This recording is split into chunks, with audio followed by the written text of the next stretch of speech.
نبی کریم صلی اللہ علیہ وسلم کا گزر ایسی دو قبروں پر ہوا جس میں عذاب ہو رہا تھا۔ آپ صلی اللہ علیہ وسلم نے فرمایا کہ ان پر عذاب کسی بڑی بات پر نہیں ہو رہا، صرف یہ کہ ان میں ایک شخص پیشاب سے نہیں بچتا تھا اور دوسرا شخص چغل خوری کیا کرتا تھا۔ پھر آپ صلی اللہ علیہ وسلم نے کھجور کی ایک کھری ڈالی لی اور اس کے دو ٹکڑے کر کے دونوں قبر پر ایک ایک ٹکڑا گاڑ دیا۔ لوگوں نے پوچھا، یا رسول اللہ صلی اللہ علیہ وسلم، آپ نے ایسا کیوں کیا؟ آپ نے فرمایا کہ شاید اس وقت تک کے لیے ان پر عذاب کچھ ہلکا ہو جائے جب تک یہ خشک نہ ہو۔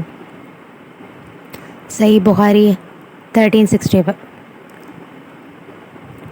نبی کریم صلی اللہ علیہ وسلم نے فرمایا کہ جو شخص اسلام کے سوا کسی اور دین پر ہونے کی جھوٹی قسم قصداً کھائے تو وہ ویسا ہی ہو جائے گا جیسا کہ اس نے اپنے لیے کہا ہے، اور جو شخص اپنے کو دھاردار چیز سے ذبح کر لے اسے جہنم میں اسی ہتھیار سے عذاب ہوتا رہے گا۔ صحیح بخاری 1363۔ آپ صلی اللہ علیہ وسلم نے فرمایا کہ ایک شخص کو زخم لگا، اس نے زخم کی تکلیف کی وجہ سے خود کو مار ڈالا۔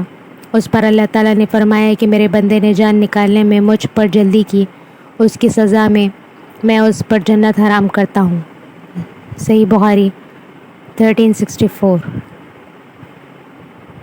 رسول اللہ صلی اللہ علیہ وسلم نے فرمایا کہ جو شخص خود اپنا گلا گھونٹ کر جان دے ڈالتا ہے وہ جہنم میں بھی اپنا گلا گھونٹتا رہے گا، اور جو پرچے یا تیر سے اپنے آپ کو مارے وہ دوزخ میں بھی اسی طرح اپنے آپ کو مارتا رہے گا۔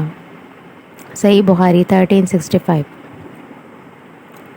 ملک الموت ایک آدمی کی شکل میں موسیٰ علیہ السلام کے پاس بھیجے گئے۔ وہ جب آئے تو موسیٰ علیہ السلام نے نہ پہچان کر انہیں ایک زوردار تماچا مارا اور ان کی آنکھ پھوڑ ڈالی۔ وہ واپس اپنے رب کے حضور پہنچے اور عرض کیا کہ اللہ، تو نے مجھے ایسے بندے کی طرف بھیجا جو مرنا نہیں چاہتا۔ اللہ تعالیٰ نے ان کی آنکھ پہلے کی طرح کر دی اور فرمایا کہ دوبارہ جا اور ان سے کہہ کہ اپنا ہاتھ ایک بیل کی پیٹھ پر رکھیں اور پیٹھ کے جتنے بال آپ کے ہاتھ تلے آ جائیں ان کے ہر بال کے بدلے 1 سال کی زندگی دی جاتی ہے۔ موسیٰ علیہ السلام تک جب اللہ تعالیٰ کا یہ پیغام پہنچا تو آپ نے کہا کہ اے اللہ، پھر کیا ہوگا؟ اللہ تعالیٰ نے فرمایا، پھر بھی موت آنی ہے۔ موسیٰ علیہ السلام بولے تو ابھی کیوں نہ آ جائے؟ پھر انہوں نے اللہ سے دعا کی کہ انہیں ایک پتھر کی مار پر ارض مقدس سے قریب کر دیا جائے۔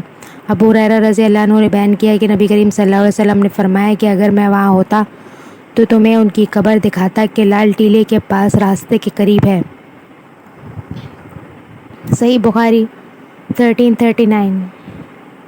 نبی کریم صلی اللہ علیہ وسلم نے فرمایا کہ مومن جب اپنے قبر میں بٹھایا جاتا ہے تو اس کے پاس فرشتے آتے ہیں، وہ شہادت دیتا ہے کہ اللہ کے سوا کوئی معبود نہیں اور محمد صلی اللہ علیہ وسلم اللہ کے رسول ہیں۔ تو یہ اللہ کے اس فرمان کی تعبیر ہے جو سورہ ابراہیم میں ہے کہ اللہ ایمان والوں کو دنیا کی زندگی اور آخرت میں ٹھیک بات یعنی توحید پر مضبوط رکھتا ہے۔ صحیح بخاری 1369۔ نبی کریم صلی اللہ علیہ وسلم کنویں والوں جس میں بدر کے مشرک مقتولین کو ڈالا گیا تھا والوں کے قریب آئے اور فرمایا کہ تمہارے مالک نے جو تم سے سچا وعدہ کیا تھا اسے تم لوگوں نے پا لیا۔ لوگوں نے عرض کیا کہ آپ مردوں کو خطاب کرتے ہیں۔ آپ صلی اللہ علیہ وسلم نے فرمایا کہ تم کچھ ان سے زیادہ سننے والے نہیں ہو، البتہ وہ جواب نہیں دے سکتے۔ صحیح بخاری 1370۔ ایک یہودی عورت ان کے پاس آئی، اس نے عذاب قبر کا ذکر چھیڑ دیا اور کہا کہ اللہ تعالیٰ تجھ کو عذاب قبر سے محفوظ رکھے۔ اس پر عائشہ رضی اللہ عنہا نے رسول اللہ صلی اللہ علیہ وسلم سے عذاب قبر کے بارے میں دریافت کیا۔ آپ صلی اللہ علیہ وسلم نے اس کا جواب دیا کہ ہاں، عذاب قبر حق ہے۔ عائشہ رضی اللہ عنہا نے بیان کیا کہ پھر میں نے کبھی ایسا نہیں دیکھا کہ آپ صلی اللہ علیہ وسلم نے کوئی نماز پڑھی ہو اور اس میں عذاب قبر سے خدا کی پناہ نہ مانگی ہو۔ صحیح بخاری 1372۔ صحابہ کا گزر ایک جنازے پر ہوا، لوگ اس کی تعریف کرنے لگے کہ کیا اچھا آدمی تھا۔ رسول اللہ صلی اللہ علیہ وسلم نے یہ سن کر فرمایا واجب ہو گئی۔ پھر دوسرے جنازے کا گزر ہوا تو لوگ اس کی برائی کرنے لگے۔ حضور صلی اللہ علیہ وسلم نے پھر فرمایا کہ واجب ہو گئی۔ اس پر حضرت عمر بن خطاب رضی اللہ عنہ نے پوچھا کیا چیز واجب ہو گئی؟ حضور صلی اللہ علیہ وسلم نے فرمایا کہ جس میت کی تم لوگوں نے تعریف کی ہے اس کے لیے تو جنت واجب ہو گئے، اور جس کی تم نے برائی کی ہے اس کے لیے دوزخ واجب ہو گئی۔ تم لوگ زمین میں اللہ تعالیٰ کے گواہ ہو۔ صحیح بخاری 1367۔